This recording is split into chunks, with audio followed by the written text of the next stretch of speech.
America আবারও প্রমাণ করল তারা বন্ধু নয় বরং বেঈমান। সিরিয়ার বুকে ইসরায়েল যে দ্বিতীয় ইসরায়েল বা কুর্দি রাষ্ট্র গড়ার স্বপ্ন দেখেছিল তা আজ নতুন সিরিয়ার মাটিতে কবর রচিত হল। বাশার আল আসাদের পতনের পর সবাই ভেবেছিল সিরিয়ায় বিশৃঙ্খলা হবে, কিন্তু মধ্যপ্রাচ্যের রাজনীতির গ্র্যান্ডমাস্টার রিসেপ তাইয়েপ এরদোয়ানের এক চালে ধূলিসাৎ হয়ে গেল পশ্চিমা বিশ্বের কোটি কোটি ডলারের প্রজেক্ট। একটি গুলিও না ছুড়ে কোনো রক্তপাত ছাড়াই তুরস্কের সীমান্তে ইসরায়েলি ও মার্কিন স্বার্থ রক্ষাকারী বাহিনী এসডিএফ আজ দামেস্কের নতুন শাসক জোলানি সরকারের কাছে নিঃশর্ত আত্মসমর্পণ করতে বাধ্য হয়েছে। তেলক্ষেত্র, বাঁধ, সীমান্ত ক্রসিং সব এখন নতুন বিপ্লবীদের দখলে। কুর্দিরা ভেবেছিল আমেরিকা তাদের বাঁচাবে, কিন্তু ওয়াশিংটন তাদের ছুঁড়ে ফেলে দিয়েছে ব্যবহৃত টিস্যু পেপারের মতো। আসাদের পতনের পর যে গ্রেটার ইসরায়েল গড়ার স্বপ্ন তেল আবিব দেখেছিল তা আজ জোলানির উত্থানে চিরতরে দাফন হয়ে গেল। দামেস্ক এখন স্বাধীন, আর আঙ্কারার বিজয় নিশান উড়ছে পুরো অঞ্চল জুড়ে। তবে প্রশ্ন হল, একটি গুলি না ছুড়েও কিভাবে এরদোয়ান আমেরিকার পোষা এই বিশাল কুর্দি বাহিনীকে তাদের চিরশত্রু জোলানি সরকারের কাছে আত্মসমর্পণে বাধ্য করলেন?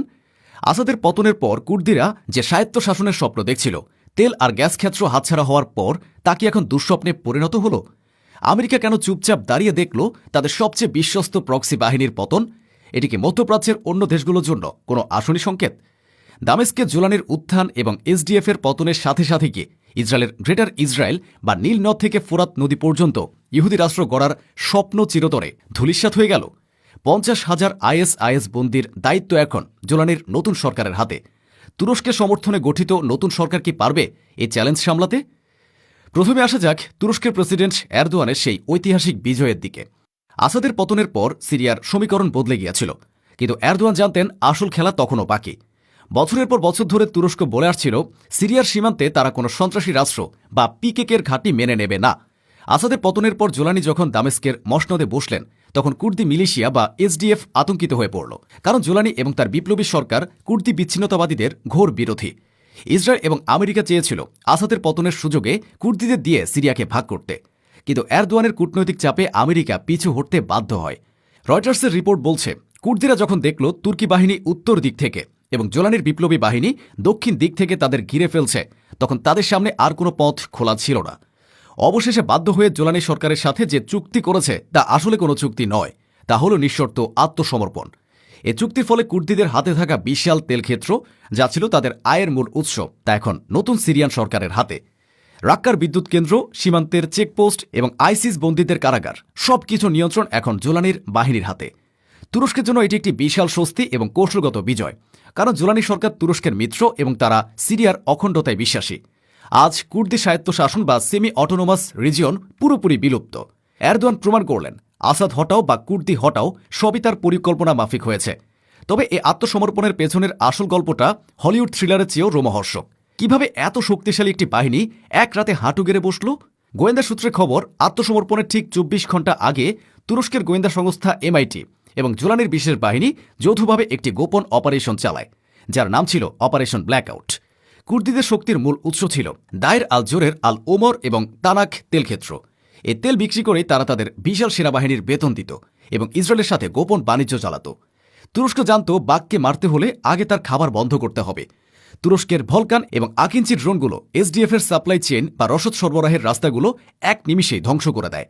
একই সময়ে দক্ষিণ দিক থেকে জোলানির দুর্ধর্ষ ইঙ্গি মাসি বা শক ট্রুপস ঝটিকা অভিযান চালিয়ে তেল ক্ষেত্রগুলো ঘিরে ফেলে। এসডিএফ কমান্ডাররা যখন পেন্টাগন এবং সেন্ট কমে একের পর এক জরুরি কল করছিল, তখন ওপাশ থেকে কেবল যান্ত্রিক নীরবতা ভেসে আসছিল। মার্কিন বিমান সহায়তা ছাড়া কুর্দিরা খোলা মরুভূমিতে ছিল তুরস্কের ড্রোনের কাছে সহজ শিকার বা সিটিং ডাক। সবচেয়ে বড় আঘাতটি আসে যখন হাসাকাহ প্রদেশের এসডিএফ এর যোগাযোগ ব্যবস্থা সম্পূর্ণ জ্যাম করে দেয়া হয়। নিজেদের ইউনিটের সাথে যোগাযোগ বিচ্ছিন্ন হয়ে পড়ে কুর্দিরা। তাদের সামনে দুটি পথ খোলা ছিল, হয় জোলানির বাহিনীর হাতে নিশ্চিত মৃত্যু, অথবা নিঃশর্ত আত্মসমর্পণ করে প্রাণে বেঁচে যাওয়া। তেলক্ষেত্র হাতছাড়া হওয়ার অর্থ ছিল এসডিএফ এর অর্থনীতির মেরুদণ্ড ভেঙে যাওয়া। যে টাকার জোরে তারা এতদিন স্বায়ত্তশাসনের স্বপ্ন দেখছিল, সেই তেলের কুয়াগুলো যখন জোলানির পতাকায় ছেয়ে গেল, তখনই তারা বুঝল খেলা শেষ। ইসরায়েলি মোসাদ এজেন্টরা যারা এতদিন এই অঞ্চলে ছদ্মবেশে কাজ করছিল, তারা পরিস্থিতির ভয়াবহতা বুঝে রাতের আধারে জর্ডান সীমান্ত দিয়ে পালিয়ে যায়। তেল আবিবের চোখ ও কান উভয়ই অন্ধ হয়ে যায় এক রাতেই। এবার আসা যাক আমেরিকার নগ্ন বেইমানির গল্পে।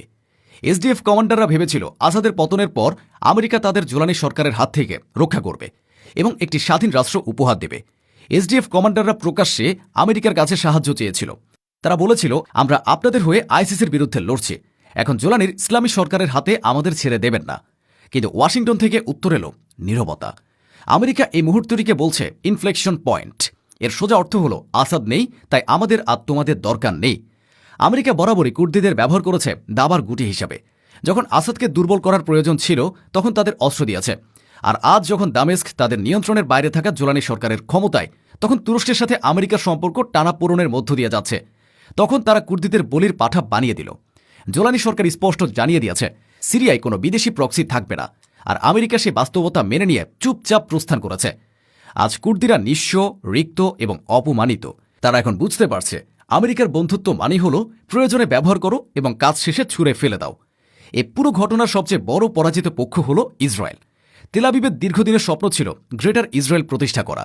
আসাদের পতনের পর তারা ভেবেছিল সিরিয়া দুর্বল হয়ে পড়বে এবং তারা এসডিএফকে দিয়ে একটি বাফার জোন তৈরি করবে। কিন্তু জোলানির উত্থান ইসরায়েলের সেই স্বপ্নে জল ঢেলে দিয়েছে। জোলানি সরকার আসাদের চেয়েও অনেক বেশি ইসরায়েল বিরোধী এবং ফিলিস্তিনপন্থী। এসডিএফ ছিল ইসরায়েলের গোপন মিত্র। কুর্দিদের নিয়ন্ত্রণ থাকা তেল ক্ষেত্রগুলো থেকে তেল পাচার হতো ইসরায়েলে। কিন্তু জোলানি সরকার ক্ষমতা নেয়ার পর সেই সাপ্লাই চেইন পুরোপুরি বন্ধ করে দিয়েছে। সিরিয়ার অখণ্ডতা ফিরে আসার অর্থ হল ইসরায়েলের সীমান্তে এখন আর কোনো বন্ধু মিলিশিয়া নেই। আছে তুরস্কের মিত্র এবং কঠোর ইসলামী অনুশাসনের অনুসারী জোলানি সরকার। রয়টার্সের তথ্য মতে দায়ের আল জোর এবং রাক্কার মতো কৌশলগত শহরগুলো হাতছাড়া হওয়ার পর কুর্দিদের আর কোনো বার্গেনিং পাওয়ার নেই। তারা এখন নতুন সিরিয়ান আর্মির অধীনে সাধারণ নাগরিক হিসেবে বসবাস করবে, অর্থাৎ স্বাধীন কুর্দি বাহিনী বা ইসরায়েলি প্রক্সির অস্তিত্ব আজ থেকে বিলুপ্ত। ইসরায়েল চেয়েছিল তুরস্ককে ব্যস্ত রাখতে, কিন্তু এখন তুরস্ক এবং নতুন সিরিয়া একজোট। এরদোয়ান এখন তার পুরো মনোযোগ দিতে পারবেন গাজা এবং ফিলিস্তিনের দিকে। এটি নেতানিয়াহুর জন্য এক মহা বিপদ। তবে এই বিজয়ের মধ্যেও লুকিয়ে আছে এক ভবিষ্যতের চ্যালেঞ্জ। জোলানি সরকার এখন নিয়ন্ত্রণ নিয়েছে সেই সব কারাগারের যেখানে আটক আছে 50,000-এর বেশি আইসিস যোদ্ধা এবং তাদের পরিবার। কুর্দিরা এতদিন আমেরিকার টাকায় এই কারাগারগুলো পাহারা দিত। প্রশ্ন উঠেছে, নতুন বিপ্লবী সরকার কি পারবে এই বিশাল সংখ্যক বন্দীকে সামলাতে, নাকি তারা এদের সাধারণ ক্ষমা ঘোষণা করে নিজেদের দলে ফিরিয়ে নেবে? পশ্চিমা মিডিয়া আশঙ্কা করছে জোলানি হয়তো এই বন্দীদের ব্যবহার করে ভবিষ্যতে কোনো নতুন সমীকরণ তৈরি করবেন। তবে তুরস্কের এখানে একটি বড় ভূমিকা আছে। তুরস্ক জোলানি সরকারকে এই বিষয়ে কড়া নজরদারিতে রাখছে, কারণ আঙ্কারা চায় না সীমান্তে নতুন করে অস্থিরতা তৈরি হোক। আপাতত তুরস্কের সীমান্তে শান্তি ফিরেছে, পিকেকে বিতাড়িত, কুর্দিরা নিরস্ত্র এবং দামেস্ক এখন তুরস্কের বন্ধু। আসাদের পতন এবং জোলানির উত্থান মধ্যপ্রাচ্যের ইতিহাসে এক নতুন অধ্যায়, আর এই অধ্যায়ের লেখক নিঃসন্দেহে রিসেপ তাইয়েপ এরদোয়ান। আমরা দেখলাম কিভাবে একটি পরাশক্তি তার মিত্রদের সাথে বিশ্বাসঘাতকতা করে। আমরা দেখলাম কিভাবে একটি গুলি না ছুড়েও তুরস্ক তার দীর্ঘদিনের শত্রু কুর্দি মিলিশিয়াদের নতজানু হতে বাধ্য করল। এসডিএফের এই পতন এবং জোলানির কাছে আত্মসমর্পণ প্রমাণ করে মধ্যপ্রাচ্যে ইসরায়েল বা আমেরিকার উপর ভরসা করে কেউ টিকে থাকতে পারে না। গ্রেটার ইসরায়েল স্বপ্ন আজ জোলানির বুটের তলায় পিষ্ট। আমেরিকার হাত ধরলে পরিণতি এমনই হয়। কুর্দিরা আজ ইতিহাস থেকে শিক্ষা পেল। তাদের তেল গেল, মাটি গেল, স্বপ্নও গেল। রইল শুধু আমেরিকার দেওয়া প্রতারণার দগদগে ঘা এবং জোলানির শাসনের অধীনে বেঁচে থাকার বাস্তবতা। প্রিয় দর্শক, আপনার কি মনে হয় আসাধীন এই নতুন সিরিয়াকে তুরস্কের নেতৃত্বে মধ্যপ্রাচ্যে শান্তি ফেরাতে পারবে, নাকি জোলানি সরকার ইসরায়েলের জন্য নতুন আতঙ্ক হয়ে দাঁড়াবে? কমেন্টে আপনার মতামত জানান। ভিডিওটি ভালো লাগলে লাইক দিন এবং শেয়ার করে বিশ্বকে জানিয়ে দিন গ্রেটার ইসরায়েল আজ মৃত।